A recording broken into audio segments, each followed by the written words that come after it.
మీద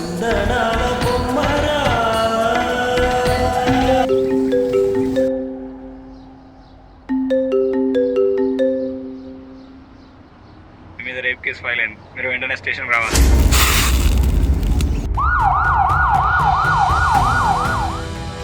ఇందాక చూసిన సీన్ నీ లైఫ్లో జరిగితే ఏమవుద్దో తెలుసా? ఆ నిమిషం నుండి నువ్వు ఒక క్రిమినల్. సాక్ష్యాలు, ఆధారాలు అవసరం లేదు, నిజాలతో అసలు పనే లేదు. ఈ సమాజం నిన్ను ఒక నేరస్తుడిలా చూస్తుంది. ఆ నిమిషం నుండి నువ్వు ఒక రేపిస్ట్ అని నీ మీద ముద్రేస్తుంది. కానీ ఒక క్వశ్చన్, నువ్వు నిజంగా తప్పు చేసావా లేక తప్పుడు ఆరోపణలు ఇరుక్కున్నావా? ఒక్క ఆరోపణ చాలా ఒక మనిషిని నేరస్తుడిగా మార్చడానికి. ముందుగా ఒక నిజం, భారతదేశంలో అత్యాచారం అనేది ఒక సీరియస్ ప్రాబ్లం. కొన్ని లెక్కల ప్రకారం ఇయర్లీ 30,000 పైగా కేసులు రిజిస్టర్ అవుతున్నాయి. కానీ కన్విక్షన్ రేట్ 27 to 28% మాత్రమే. అంటే నేరస్తులు తప్పించుకుంటున్నారా లేక మిగతావి ఫాల్స్ అలిగేషన్సా? ఈ వీడియో కొందరికి అన్కంఫర్టబుల్గా అనిపించవచ్చు, కానీ నిజం ఎప్పుడు కంఫర్టబుల్గా ఉండదు. నమస్తే, వెల్కమ్ టు చరిత్ర బైట్స్. కొన్ని సంవత్సరాలుగా ఒక మాట వినిపిస్తూ ఉన్నది, బిలీవ్ ఆల్ ఉమెన్ అని. అసలు ఇది ఎందుకు వచ్చింది? కొన్ని సంవత్సరాలుగా మహిళలు న్యాయం లేక సప్రెషన్కి గురయ్యారు. ఇది నిజమే, కానీ డీప్ ఇన్సైడ్ ఒక్క డౌట్, బిలీవ్ ఆల్ ఉమెన్ అంటే ఇన్వెస్టిగేట్ లేటర్ అనా? ఇండియాలో రేప్ కేసులలో కన్విక్షన్ రేట్ 27% ఉంది. అంటే చాలా కేసులలో నిందితుడు బయటకు వస్తున్నాడు. దీనికి 2 అవకాశాలు ఉన్నాయి. ఒకటి, నేరస్తుడు తప్పించుకుంటున్నాడా లేక కొన్ని కేసులు నిజం కావా?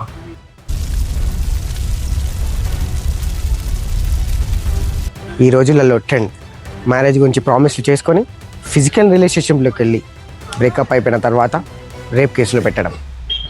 ఇలాంటివి మన చుట్టుపక్కల చాలానే చూస్తుంటాం. ఈవెన్ కోర్ట్స్ కూడా చాలాసార్లు చెప్పాయి, బ్రేకప్స్ ఆర్ నాట్ రేప్స్ అని. అసలు ఇక్కడ సమస్య ఏమిటి? ఒక రిలేషన్షిప్, ఇద్దరు మ్యూచువల్ కన్సెంట్తో జరిగిన ఒక సిచ్యువేషన్, కానీ బ్రేకప్ తర్వాత అది ఒకరి మీద క్రిమినల్ కేసుగా మారుతుంది. నిజంగా ఇది న్యాయమేనా?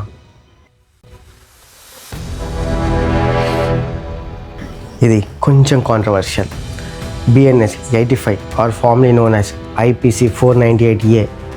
ఇది ఎన్నో సంవత్సరాలుగా ఆడవారికి జరుగుతున్న అన్యాయాలకి, వారి అణచివేతకి లేక వారు పడుతున్న గృహహింసలకి వారికి చట్టబద్ధమైన రక్షణ కల్పించడానికి భారత ప్రభుత్వం చేసిన చట్టం.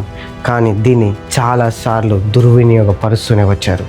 ఇదే విషయాన్ని సుప్రీంకోర్టు కూడా సుశీల్ కుమార్ శర్మ కేసులో లీగల్ టెర్రరిజం అనే పదాన్ని వాడింది. ఫర్ ద ఫస్ట్ టైం ఒక జ్యుడిషియల్ ఆర్గనైజేషన్ ఇలాంటి ఒక పదాన్ని యూజ్ చేయడం.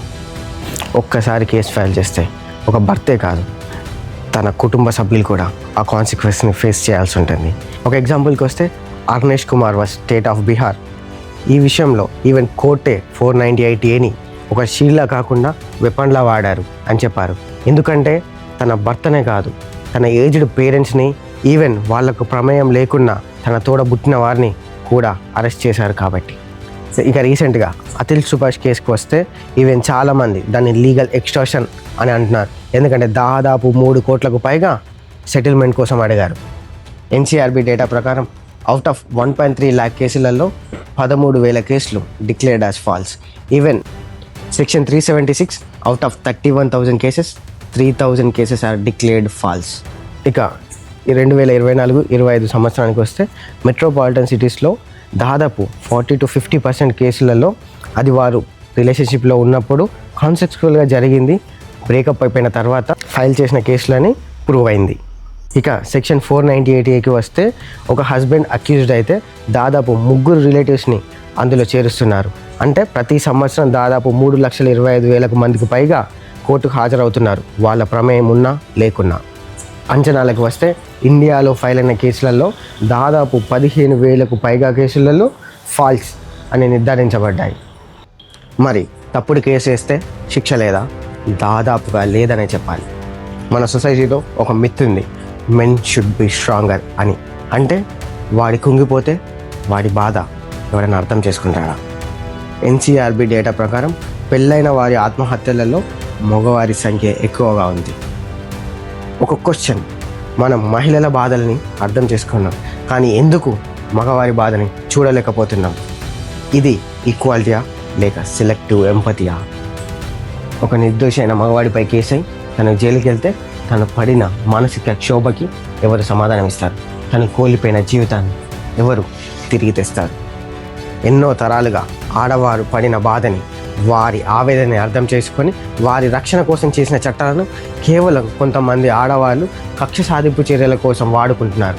అలా చేయడం వల్ల నిజమైన బాధితులను కూడా అనుమానించాల్సి వస్తుంది.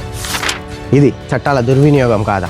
నిజమైన బాధితులకు న్యాయం జరగాలంటే ఇలాంటి ఫాల్స్ కేసులు పెట్టిన వారిపై కఠిన చర్యలు అవసరం కదా. న్యాయం అంటే ఒకరిని కాపాడడం కాదు, నిరపరాధిని శిక్షించకపోవడం కూడా. ఈ వీడియో మీకు అన్కంఫర్టబుల్గా అనిపించిందా లేక నిజమే అనిపించిందా? మన చట్టాలు బ్యాలెన్స్డ్గా ఉన్నాయా లేక చట్ట సవరణ అవసరమా? Let me know in comment section. If you like this video, do like, share and subscribe. ఎందుకంటే ఇది 5 నిమిషాలు చూసి వెళ్ళిపోయే ఎంటర్టైన్మెంట్ వీడియో కాదు, సైలెంట్గా సమాధవుతున్న నిజాలు.